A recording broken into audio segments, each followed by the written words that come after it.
It's an art to make complex science feel urgent and accessible, but that's what leading tree expert Dr. Christy Rollinson does.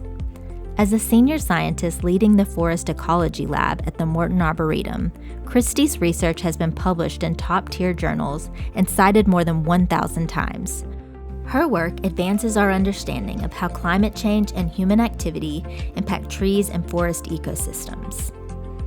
Since 2017, she has coordinated the collection of hundreds of thousands of tree phenology observations, contributing invaluable ecological data to the National Public Database and opening that research to the broader scientific community. But Christy's reach extends well beyond academic journals.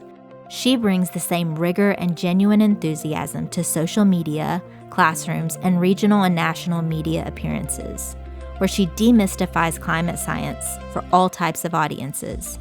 She has earned deep respect across both academic and public spheres, and she's helped establish public gardens as trusted, transparent sources of scientific expertise. For her rare ability to bridge research and real-world impact, American Public Gardens Association is proud to present the 2026 Professional Citation Award to Dr. Christy Rollinson.